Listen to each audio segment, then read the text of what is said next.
Oak Gardens family and friends, what a blessing it is to come back to you for our summer slowdown. We are on the second week of summer slowdown in the month of July. And boy, it is hot outside, but thanks be to God, we're blessed with air conditioning on the inside. And I pray that you are in the comfort of your own home, your car, at work, wherever you might be watching this service or this Bible study. We hope and pray that you're able to engage. I would love to see some of your comments, your chats. Please copy some of the major points we are mentioning and put it in the message area of this lesson, and we will respond as we go through this lesson. Today, we are on the fruit of the spirit of faithfulness. Everybody say faithfulness. Someone put that in the chat for me. Faithful. Come on, let's all sing Hezekiah Walker's song together. Faithful.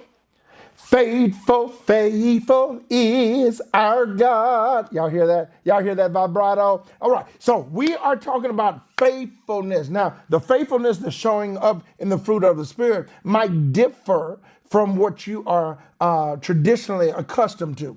This faithfulness out of Galatians 5:22 is a product of the Spirit of God that produces the quality of steadfast loyalty, reliability, and trustworthiness. This word can be used as faithful in your marriage, faithful at work. Think about it. Faithful at work.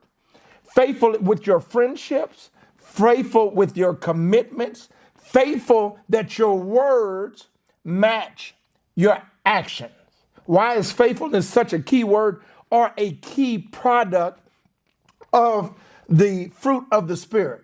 It's because we live in a world where commitments are often broken and promises are easily abandoned. Think about how long people stay at a job. Think about 50% of marriages in the world end in divorce. That commitment and faithfulness are rare commodities in our world. But let's look at what the scripture says. God is looking for people who will remain faithful. You know the major scripture, faithful unto death, not just for a moment of success, or not just on a Sunday, or not just during a virtual Bible study, but faithful in everything we do. What is faithfulness? Faithfulness is, depending on the tense and the tenor of the word that you're looking at according to the scripture, is dealing with faith. Write these down, put them in the chat. Faith. Somebody else put in the chat trust. Somebody else put in the church fidelity. Fidelity. Let me spell that for you just in case you miss. Fidelity. And reliability and dependability. That's what Paul is suggesting to us in Galatians 5:22. Because faithfulness, number one, begins with God. And have you noticed that each one of these attributes begin with God? You can't do anything that starts abstract to God. Everything begins with God. Lamentations 3:22 and 23 says, the faithful love of the Lord never ends. The King James Version would say, it never ceases. His mercies never come to an end. Great is thy faithfulness. 2 Timothy 2:13 picks up on that same tenor or tone by saying, Paul says, if we are unfaithful, he remains faithful, for he cannot deny who he is. Listen to that. God cannot deny faithfulness because faithfulness is not just an attribute of God. Faithfulness is God. Why is this important? Because God is faithful. He's faithful to his promises. He's faithful to his people. He's faithful to his word. And he's faithful to his character. Oh, that's important because you and I know that God has been faithful to you and I even when we are not faithful to him.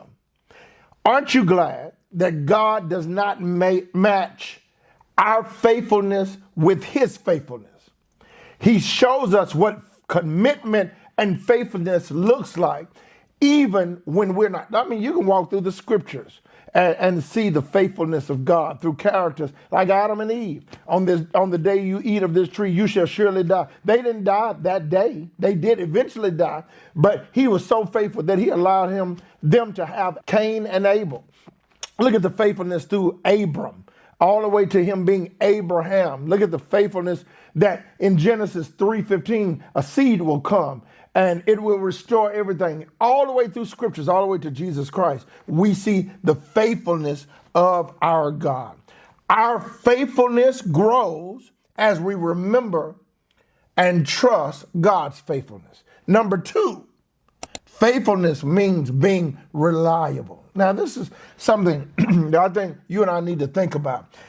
Faithfulness is demonstrated in consistency. Luke 16:10 says, if you are faithful in little things, you will be faithful in large things. Now, this is important. What does it mean to be faithful? Sometimes for many of us, it's simple things. Being faithful by being on time, being faithful by committing to your word. When you say you're going to do something, you do it. If you can't do it, you tell people, I meant to do it. It's faithfulness in your actions, because all of these are very important, because to have the fruit of the Spirit without action is something that's stuck in our mind but never catch our movements. Faithful people keep their word, fulfill their commitments, follow through on their responsibility, and remain dependable even when no one is watching. Faithfulness is often revealed in the small things long before it is seen in the big things. Daily prayer, daily Bible study, consistently waking up at the same time, consistently going to bed at the same time, consistently being on time. All of these are the small things that Luke suggests in Luke 16 that will eventually lead to large things.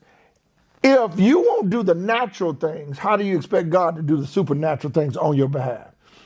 You cannot commit to God doing something for you in the supernatural realm when you won't do things in the natural realm. That's good. Somebody put that in. Natural creates supernatural. Put that in the comments. Put that in the message. Natural things by me will invoke a supernatural thing from God. But then also, faithfulness perseveres through difficulty. Faithfulness perseveres through difficulty. Anyone can be faithful when circumstances are favorable. But can you be faithful when things are at odds with your faithfulness? Everyone is happy when you got 2 cars in the garage. The kids are making all A's. The husband and the wife are happy. Your job just gave you a promotion. But can you do the same thing when cancer hits? Can you be faithful when things are uneasy, when the future is not as clear as you would like? 1 Corinthians 4:2 gives us some suggestions on this. Now a person who is put in charge as a manager must be faithful. What does this mean? Not faithful when everything looks good. You and I have to manage even when things are not favorable. Faithfulness means continuing to obey when obedience is costly. Continue to serve when ministry and service is difficult. And continue to trust when answers are delayed. That's some good stuff. Faithfulness only connects to your willing to stay consistent when life is inconsistent. Here it is. Joseph remained faithful when he was sold by his brothers. Joseph remained faithful when he was lied on by Potiphar's wife. Joseph remained faithful when he was in prison. He remained faithful even when he was second in charge to Pharaoh. Regardless if he was in the palace or in prison, he stayed faithful. Can you and I say the same thing with our life? Faithfulness is not contingent on the atmosphere. Faithfulness is contingent on our relationship with God. Number 4, faithfulness is seen in relationships. A faithful believer is faithful to God in worship and in obedience.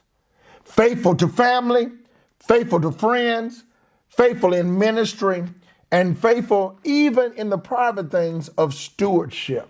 Proverbs 20, verse number 6 suggests, many will say they are loyal friends. Who can find one who is truly reliable? Faithfulness builds trust. Write that down. Faithfulness builds trust. And trust is the foundation of healthy relationships. Number 5 and final, faithfulness brings eternal reward. Matthew 25:21 says, well done, my good and not worshipful, not good and tithing, not good and showing up to church servant, but good and faithful servant. Why is this important? Because the works of the flesh compared to the works of the spirit always differs. The work of the flesh is broken promises, self-centeredness, quitting when things become difficult, and spiritual inconsistency. The fruit of faithfulness is dependability, loyalty, perseverance, integrity, and steadfast obedience. Okay, that is our lesson for this week on faithfulness. Y'all want me to sing it again? Faithful, faithful, faithful, faithful is our God. Let's add to that song. Faithful, faithful, faithful is God's servants. Let's be faithful because we serve a faithful God. All right, until next week, where the summer gets hotter and the lessons get better. Let's remember, at Old Gardens, we do life together.